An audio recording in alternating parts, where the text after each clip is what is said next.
An aspect of Sharkbite 2 that isn't discussed a whole lot is the development before the game even released. It's obviously overlooked because of other aspects that actually are worth talking about, like updates or bugs. But I think that we should give the development at least a brief overview, as it was in Sharkbite's weirdest phase, as Sharkbite 1 was barely getting any updates because they were hard at work at this game. That's enough of an introduction, let's just move on. Sharkbite 2's development can date somewhere in 2020, in a teaser vid celebrating 500 million visits in Sharkbite 1. The Titanic Easter egg had some device speaking Morse code that read out 2 under development. This can imply two things.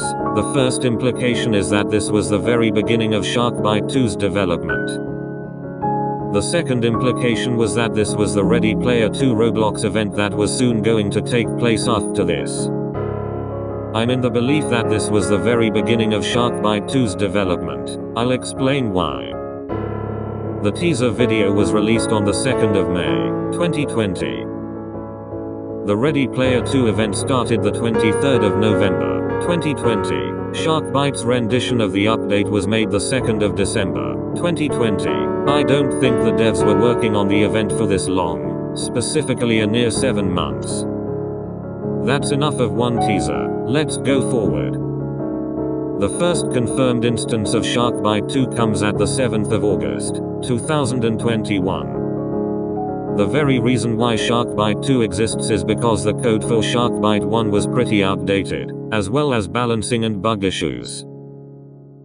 What's also noteworthy is that they planned to have several different maps, yet they would release them all in the game's 3rd year. Curious. The first leak ever was of shark gameplay. I put first in quotation marks because it wasn't the first, but we'll go into that later. This was the first bit of gameplay we got. Shark abilities seemed to have been wanted to be added early, but they were added 2 years later. The player's icon profile was also to be shown, but the whole idea seemed to be scrapped. This could be just where the shark is in the map, but it feels way more empty, or it could just be me. That was the first gameplay leak, but was there anything before that? And to answer that, yes. The sport yacht was shown before Sharkbite 2 development was confirmed. It may have even been intended to be in Sharkbite 1 first, but if you look closely, you can see that one boat builder paint on the yacht, so this was probably always intended to be a Sharkbite 2 boat. This screenshot seems to be very early into development. It's a pirate ship in a map that looks very different from the default one. The sun is overly bright, and there are rocks poking out of the water. They may have even been obstacles that would scrape and tear your boat if you came into contact. The mountains in the background look very low quality compared to the ones we have today. I honestly wish the rocks were kept. They would have been a game mode where some rocks fell from the sky like in the Leonard boss fight, or they rose from below water, and had the scraping and tearing effects I mentioned earlier. Speaking of game modes, did you know that there was a scrapped volcano game mode? Somewhere during the alpha stages of the game, there was a volcano game mode. Again, I wish this was kept for the final release. It would have worked exactly like you'd expect. The volcano shoots debris and everyone needs to dodge what is flung at them. In the video shown above, it seems the shotgun was supposed to return. It probably evolved into the double-barreled flintlock. Rifle also seems to be the default gun here, as the flintlock isn't anywhere to be seen. Building off game modes, Oil Rig has gone through 2 changes. If you thought Oil Rig was bad enough, the alpha version of Oil Rig was a nightmare. Alpha Oil Rig wasn't anchored to the ocean floor, it floated around attached by strings. So that means if the shark attacked, the whole oil rig would be pushed back, and it would be way harder to survive as you could barely move on the floating oil rig. Oil rig changed, and everyone wishes that this version was kept in game. Oil rig was planned to have boats to get away with, and the oil rig was also anchored to the floor now. The boat we see is also a hovercraft. Neat. However, it gets better. Here's another shot of the oil rig before release. This time it has a marlin. the fastest boat when the game launched. Here's a useless fun fact. Marlin was supposed to be red. It's probably what inspired the developers to make the Marlin GT red. Also, I'm certain that the reason that there were boats on this version of Oil Rig was to be similar to the lifeboats the Titanic had in Sharkbite 1. The devs may have removed them because they thought everyone would just use them and abandon the oil rig quickly, but who really knows? Okay, I think we're done with game modes, hopefully. But did you know that the third-person shark camera and controls was meant to be in Sharkbite 1? Gameplay was released of Oplo playing as the Sharkbite 1 Great White in a third-person POV. This was also a couple days before the Shark Week update came out. There were also different shark controls of the shark following your mouse. Probably changed as it would be difficult to implement it into mobile. Speaking of Sharkbite 1, when you turn off the music in the game, when you're in the lobby, you're probably listening to waves and seagulls. In Sharkbite 2, it's the same case, but the seagull sound effects are removed.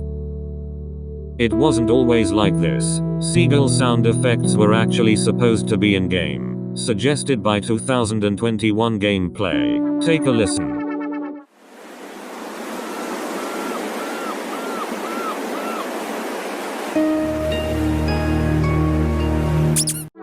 What makes this crazier is that these are different seagull sound effects from the ones in Sharkbite 1. Again, take a listen.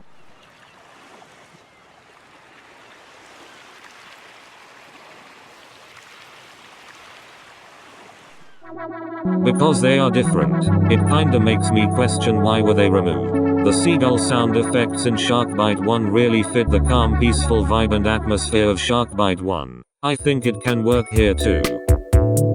Going off of Sharkbite 1, I have a question. Does anyone remember the lobby sailboat? Doesn't matter if you do or don't. Point is that there is a lot of evidence of the sloop from Sharkbite 2 being the sailboat in early stages of Sharkbite 2. First off, here's the side-by-side comparison. Both boats generally look the same. The sloop just looks like a more modernized version of the Sharkbite 1 sailboat. Also look around at the promotion for the game.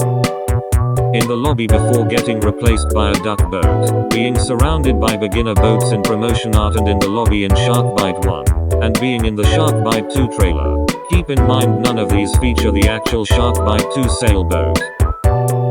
The last piece of evidence is that the sloop was the first boat to be shown off in Sharkbite 2, ignoring the sport yacht and the pirate ship as both those boats weren't confirmed yet to be in Sharkbite 2. We will now go over some smaller but notable changes, a little more info before the video ends.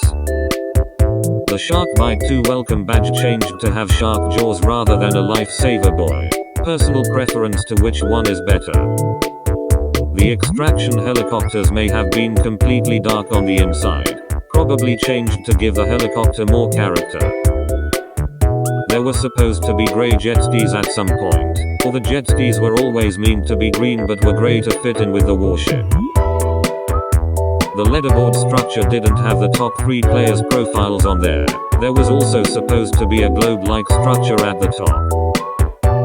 And for the final change, the only small change I wish they kept, was that the lighthouse was actually meant to shine light. This could have been a gameplay feature where the light shines to the sharks or other boats, or a simple visual feature. It still looked good, and I wished it was kept as it would look good during night time. And with that, that's all the Sharkbite 2 development stuff I wanted to go over today. I probably missed over some stuff, so let me know if I missed any content in game. Also let me know what content do you wish made it into the final game. I'm heading out now. Goodbye.